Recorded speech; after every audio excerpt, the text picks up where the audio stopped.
kita start dengan impulse macam biasa. Definition dia, korang kena ingat. Definition impulse, the change of momentum, perubahan momentum. Okay, so dia punya formula dia adalah sama dengan mv tolak mu.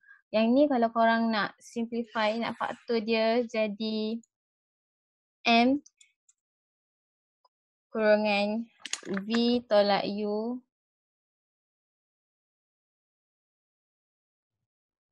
pun tak apa juga kalau ini. Sebab m tu biasanya mass dia tu sama je. So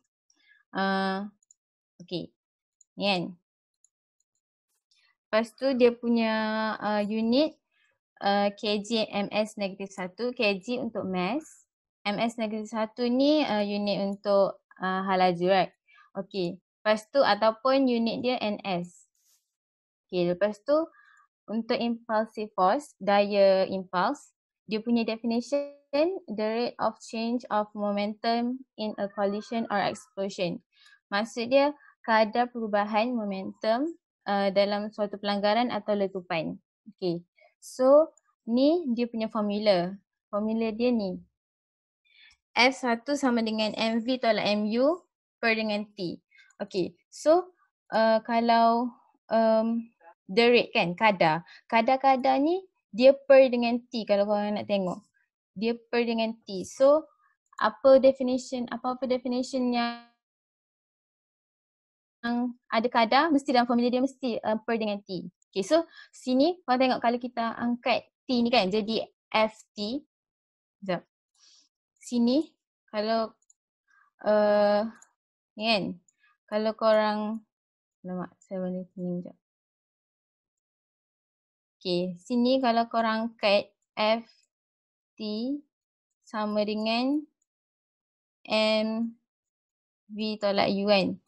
Okay, so m kurungan v tolak u ni adalah impuls kan. So maksudnya ft ni pun adalah sama dengan impuls. So kalau dalam soalan, dia tak bagi mass dengan hal laju tapi dia bagi f dengan t. So dia suruh korang cari impuls. So maksudnya korang boleh cari juga impuls guna formula ni, f darab dengan t. So korang kena tengok lah apa data yang diorang bagi dalam question tu. Okay.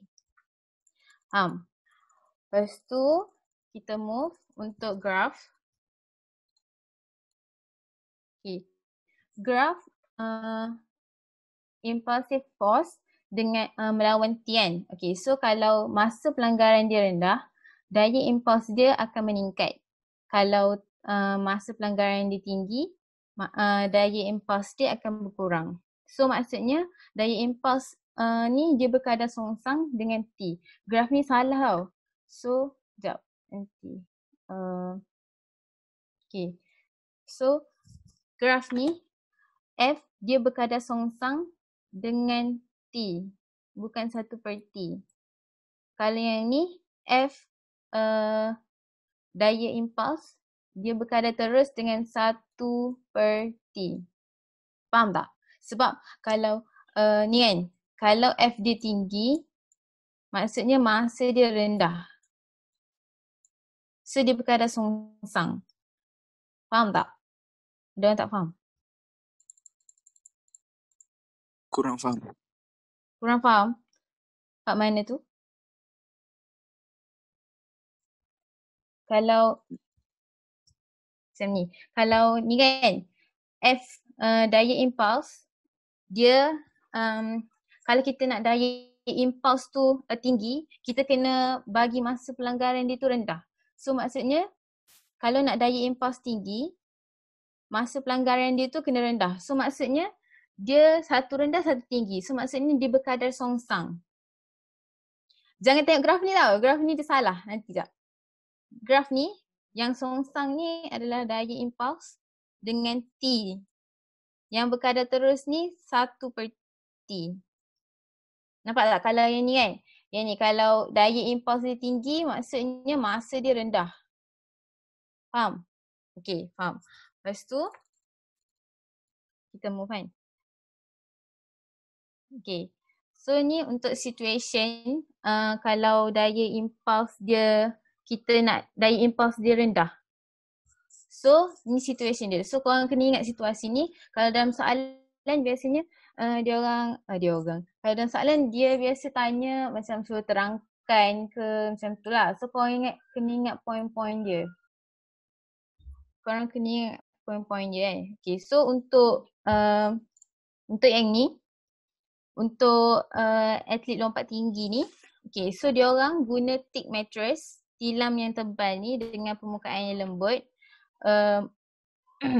untuk memanjangkan masa pelanggaran dan seterusnya mengurangkan daya impuls. Okay, so maksudnya bila dia lompat ni kan, kalau lompat ni mesti dia orang akan jatuh kat sini kan. So dia orang nak mengelakkan kecederaan berlaku, dia orang guna thick mattress. So bila guna thick mattress ni, dia akan memanjangkan masa pelanggaran antara orang ni dengan lantai ni. So bila landing tu, dia orang tak akan cedera lah. Faham tak?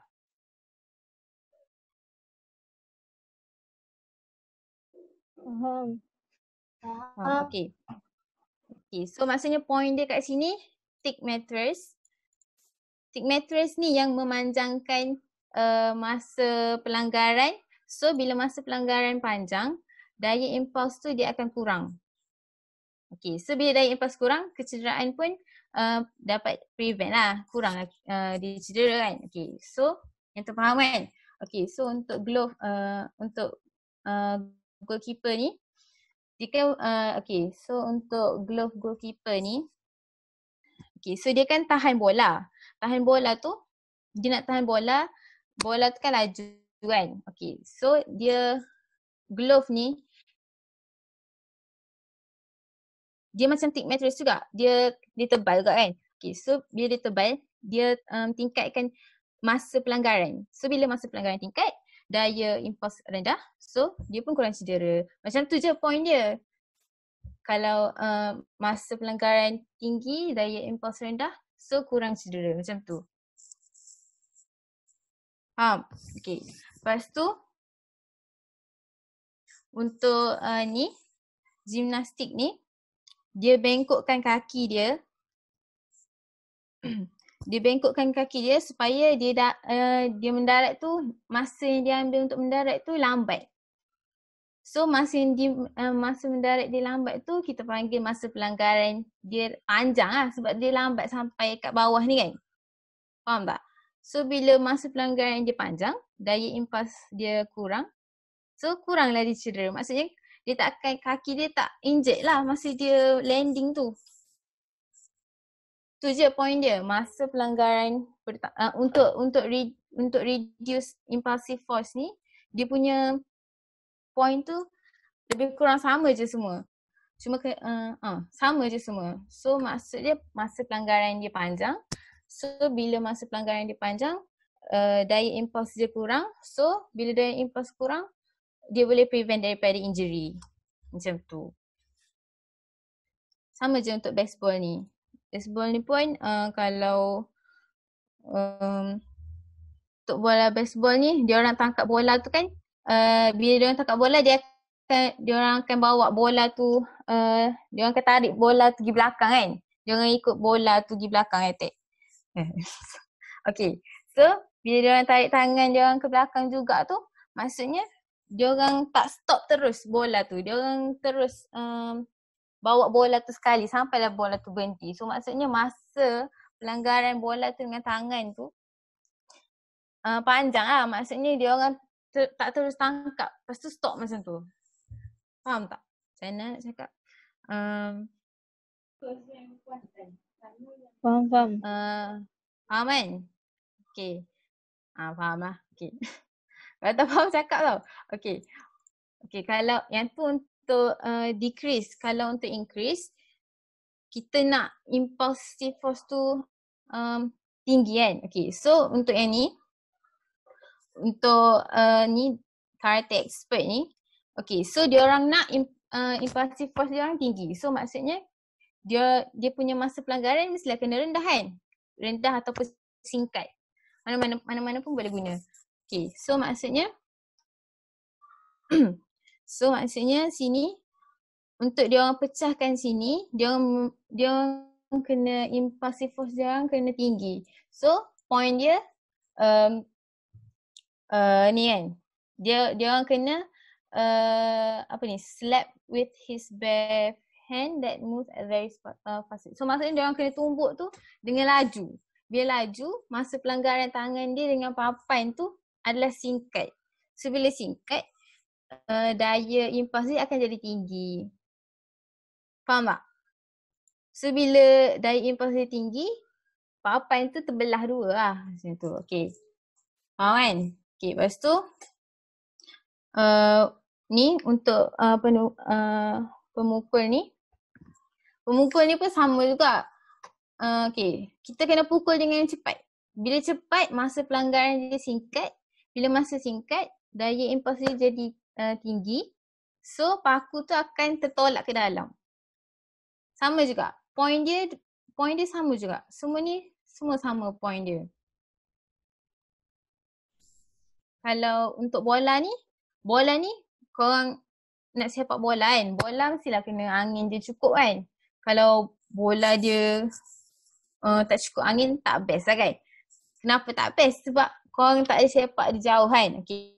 So untuk bola ni dia kena enough air pressure. Bila enough air pressure tu baru contact time dia tu jadi singkat. Bila singkat, dia punya impulsive force tu akan jadi tinggi. So bola tu pun kita boleh sepak dengan lagi jauh lah. Okay, lepas tu ni pestle and mortar ni kalau in BM antan dan lesung rasanya. Ni antan, ni lesung. Okay, kalau yang ni sama juga. Kan kita letak makanan dalam ni kan. Okay, so kita nak kita nak hancurkan makanan tu mesti kita kena tumbuk kan. Nak tumbuk bagi hancur tu kita kena kita nak daya impuls yang besar. So untuk daya impuls yang besar, masa pelanggaran antan dengan makanan tu kena cepat, kena singkat. Kita kena tumbuk laju-laju kan. Siapa yang masuk dapur tu tahu lah. Kita kena tumbuk laju-laju, lepas tu barulah makanan tu akan jadi pecah-pecah ataupun crush easily. So point untuk yang ni pun sama juga. Kena buat something tu dengan cepat. Lepas tu bila cepat masa dia jadi singkat. Bila masa dia singkat, impulsive force tu akan jadi tinggi. So kalau yang ni papan tu akan terbelah. Kalau yang ni paku tu akan masuk ke dalam. Yang ni bola, kalau yang ni bola akan tersepak jauh. Kalau yang ni makanan tu akan jadi crush kan. Okay. Ada orang tak faham? Kita nak masuk soalan. Ada tak?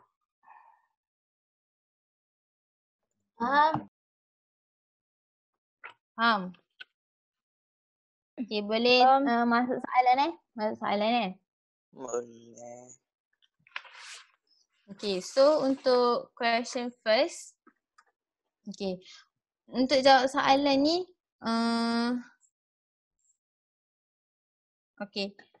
Okay, nanti time out tu korang masuk balik link ni sebab tinggal 6 minit lagi. Nanti dia tiba-tiba stop, korang masuk balik Okay, so sempat question 1 yang kot ni. Okay, lepas tu ni untuk question 1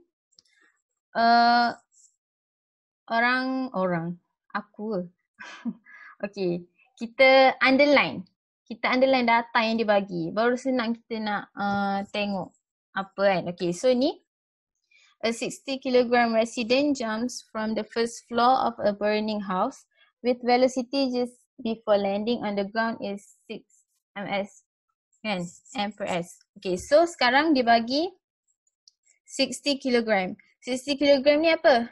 M kan? Okay, so kita ada M 60.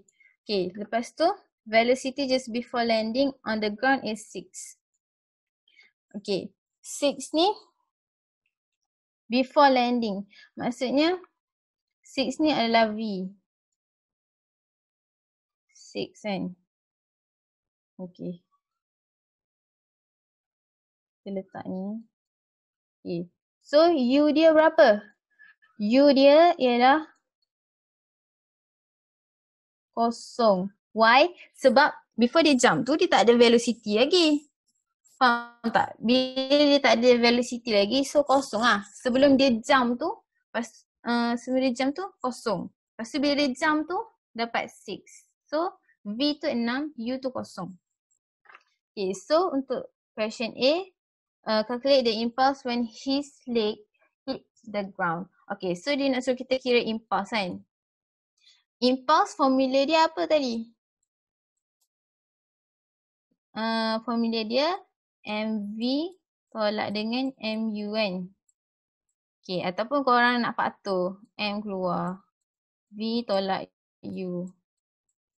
Okay, M dia 60. Korang kena pastikan unit SI dia betul sebelum kira tu. Ni kan dalam kg kan, kalau dalam gram kena tukar. Okay, so V 6 tolak kosong. Okay, lepas tu kira-kira dapatlah 360. Unit dia kena ingat, kena masukkan. Kalau tidak korang akan hilang markah. NS. Kenapa dia NS? Tunggu okay. Kenapa dia NS? Ni kan unit dia sama ada kg, ms ataupun ns. Mana-mana kalau korang tak nak guna ns pun, letak kg, ms pun tak apa. Sebab m tu kan kg. M per s tu untuk velocity.